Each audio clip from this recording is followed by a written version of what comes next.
Good morning again. Scott here, known as Cantaloupe to some online, and I'm bringing another video to you on a subject that's interesting to me. It might be of interest to you or someone you know. And I want to talk about the Old West, the American West. It was a time period, not a geographic location per se, but more about the frontier days, the pioneer days of the early United States, when manifest destiny was a common saying. That is, the expectation that settlers and immigrants from other parts of the world who became U.S. citizens would eventually reach the West Coast completely, the Pacific Ocean. That's manifest destiny. They talked a lot about settling the wilderness, obtaining land from unclaimed New World territory, as if it wasn't already settled, right? That's not what this video is about, but I want to talk about some things that were surely common back in the Old West that may not be common knowledge. Granted, I was not alive back then. I'm not pretending I'm an expert in the Old West. I do know some things about Western culture and its roots, being in the West Coast myself.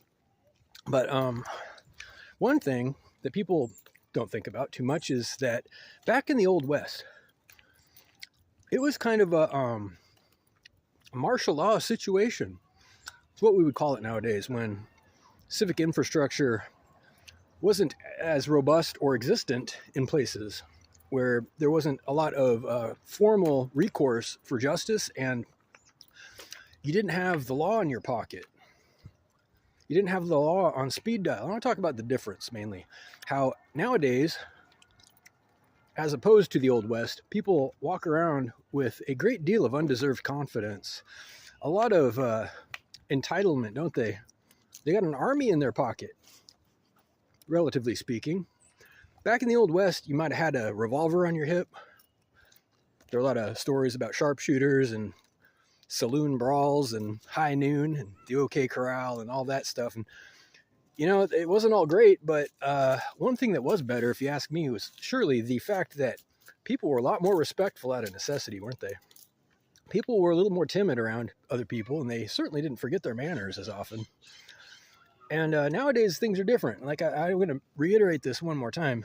Everyone's walking around like a king, or some kind of royalty with an army in their pocket on speed dial, with an expectation that all they have to do is place that call, and an army is going to show up, and resolve the dispute.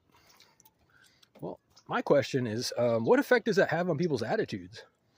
If you think you have an army in your pocket, whether it's true or not.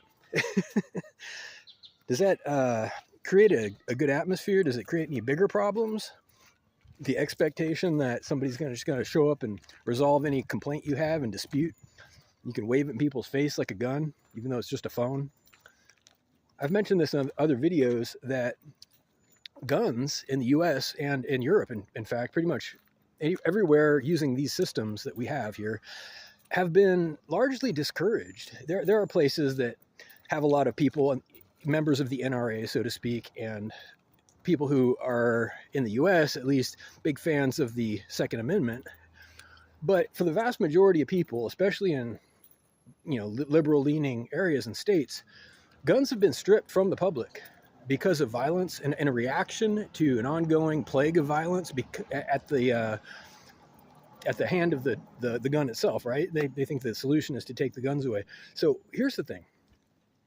We have replaced the guns with gunmen on call.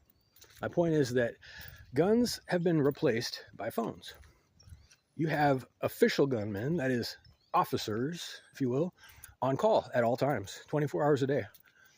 And whatever complaint you have, whatever, food service you received, whatever, store didn't open fast enough for you, whatever free service you thought you were entitled to but failed to get, you just whip out that little army in your pocket, dial the number, and as if by magic, the gun shows up. It doesn't always work out the way you want it to, unfortunately, but there's a bigger problem here. There's a bigger problem when we are all just 1 degree separated from that gun, the figurative gun, the gun of Big Brother, the gun of authority. When the gun is 1 degree of separation from everything you do, it affects your decision making. It affects the quality of life of everybody It affects business, it affects families, it affects society itself on a very fundamental level. When the expectation and the rule is that you will perform as expected, you will obey and cooperate without question or hesitation, or else the gun shows up, you have a bigger problem. Your problem is that the bare minimum is all that's ever going to get done. If people's motivation to perform is to stay out of trouble, they're going to do only that. If your motivation to succeed in life, to be responsible and respectful, is just so that nobody waves a gun in your face or throws you in jail or stabs you, right? Here, that still happens sometimes. Then you're not going to go very far.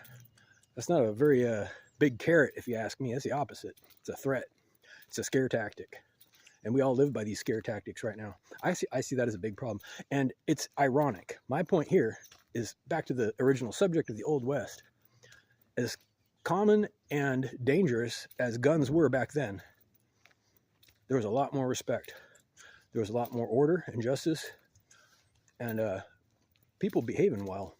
That's how it was, and that's why the culture continues to this day. Something to think about. Reach out if you like with questions or comments to whitehotrobot@gmail.com.